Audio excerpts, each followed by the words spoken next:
Good morning. Happy Wednesday. I am coming on this morning because I was sitting here praising God in my car this morning and on my way to an appointment. And I literally began to think about everything I've been through, what I was born into, what I've had to overcome. And people will comment on my YouTube channel. They'll comment about things they've been through. People will comment about finding it hard to believe, what I've been through, or not really believing that I can understand what they're going through. And I want to come on this morning really briefly to say that I wasn't born into abundance. I wasn't born into thriving. I wasn't born into healthy mindset. I wasn't born into abundance. As a matter of fact, I describe my story of having to go from broken to abundant, having to overcome so many situations that I was born into, that we don't get to choose our families. We don't get to choose the situations we're born into. And so some of the things that began to cross my mind this morning, right, is being born into a family where my father had mental illness. Sorry guys, I'm driving, my internet's going in and out, my link. My father had mental illness. He had depression. He had unhealed trauma from a childhood tragedy. His mother was killed in front of him by his stepfather, and then his stepfather killed himself.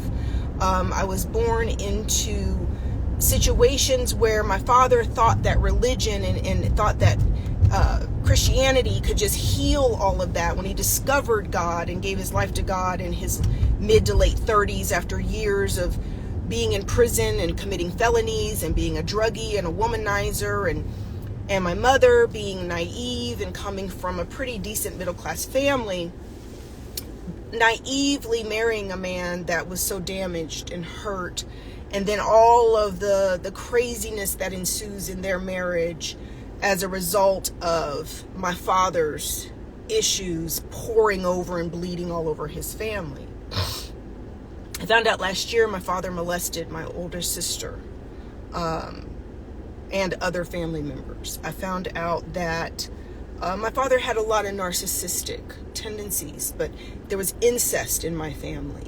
My mother was emotionally and mentally manipulated and abused. She didn't leave my father, even knowing about my sister. Just so much craziness, so much trauma, so much pain. My home life being so tumultuous, so up and down.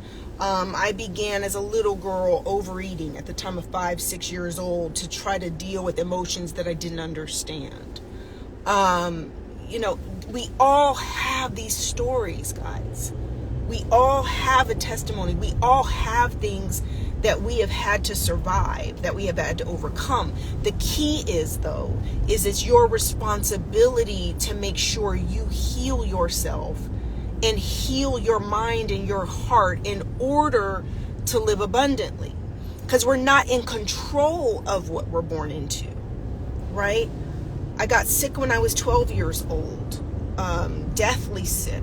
I was sick from the time I was 12 to 17, almost died. My sister died in a car accident when I was 10. Found out this year that she was pregnant when she died. I don't know if she was pregnant by my father, by someone else. I don't know the story. She was only 18. So my sister dies when I was 10. I get sick when I'm 12. I'm deathly ill. My parents are still going through all of their craziness. They also have lost a child. Just troubles on top of troubles. Trauma on top of trauma. And looking back, realizing that, I was being raised in the midst of chaos. I was being raised in the midst. Was there love? Yes, my family loved me, a very loving family. But was there also absolute chaotic trauma, pain, coping, you name it, right?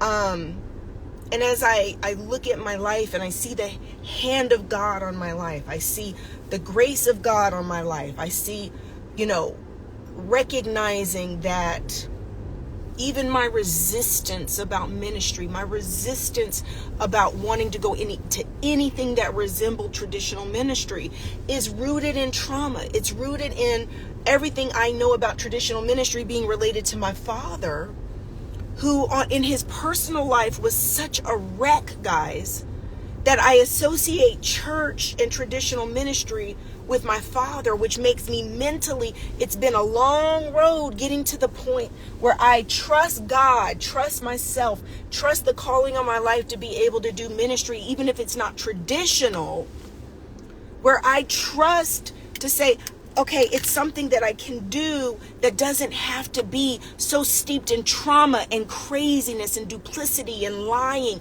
and toxic craziness, because that was my daddy, right? Talking the talk over here, knows the Bible front to back, anointed, prophetic, but yet a whole hot ass mess in his personal life, his own personal well-being not there. You're molesting your own daughter, you're abusing your wife. And I watched my dad in the years after my mother passed. He died 4 years later. And I'm sitting watching him deal with the regrets and the pain and the guilt and the shame of everything he put my mother through, because now she was gone. And it's only later in life when those chickens can seem to come home to roost for everything you didn't do that you should have done for your family. And this message this morning is simply this. Please recognize and understand that everybody's dealing with struggles that we don't see. No one's walking around in public with a sign that says, I was raped, or I was molested, or I was spiritually abused, or no one's walking around with signs broadcasting what they have survived or gone through. But everybody's dealing with things that we don't know about. All of us. And the key for you, the key for me, the key to my abundance, the key to my living out my abundance and thriving has been to directly address brutal honesty. Brutal honesty. I can simultaneously tell you that I love my parents. I was a daddy's girl. I was a mama's girl. I love my mama. I love my daddy to this day. I love them both to pieces. I can simultaneously hold space for the love that was very real and simultaneously say, this was a hot ass mess.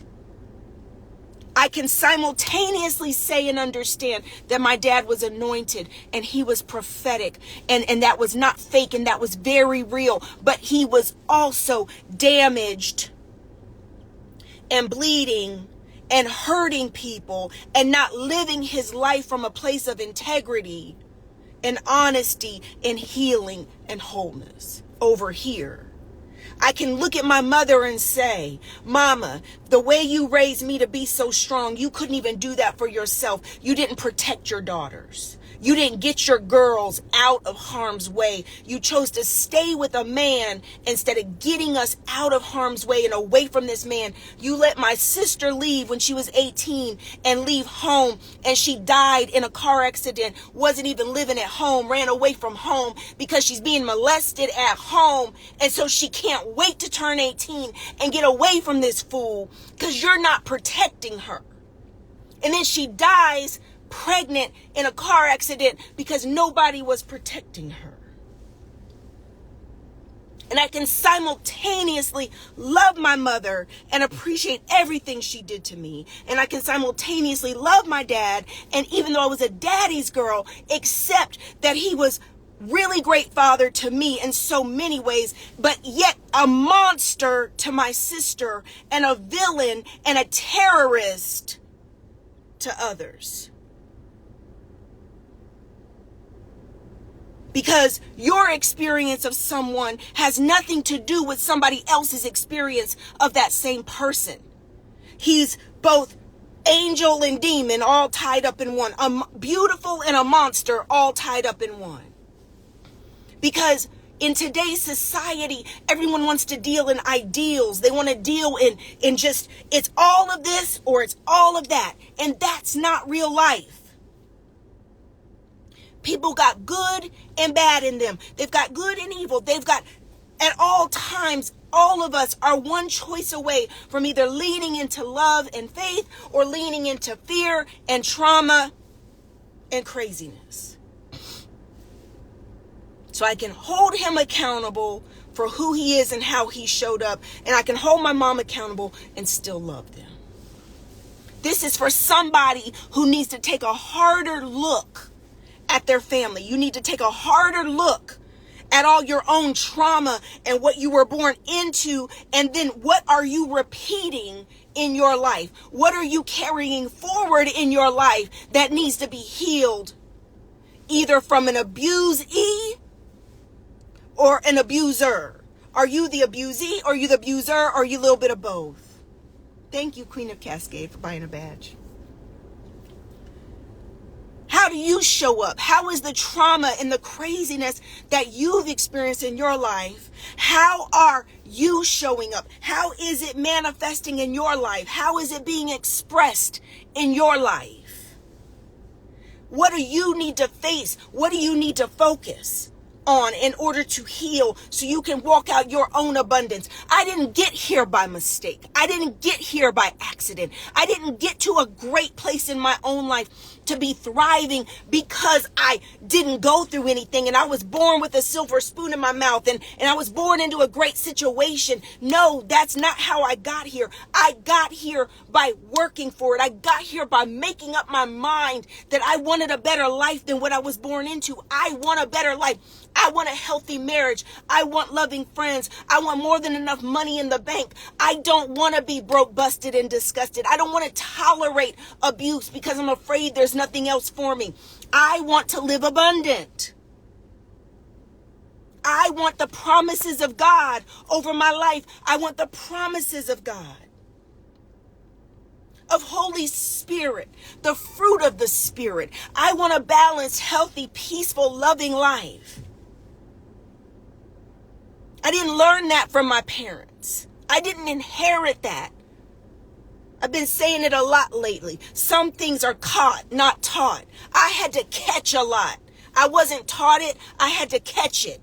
I had to learn from my own trial and errors. I had to learn from my own life experiences and gleaning the lessons and saying, God, show me how to change this. What do I need to do differently? What books do I read? What therapist is for me? What coaching programs do I need to be in? What deep healing work do I need to do? God, show me what to do and I will honor it and be obedient. But I know I can't stay here. There's got to be more for me than this. I can't stay there. I refuse to be in a situation like my mother. I refuse to be in a situation like my father. I refuse to settle for less than God's best in my life. And that starts with me. It's not about other people. It's me.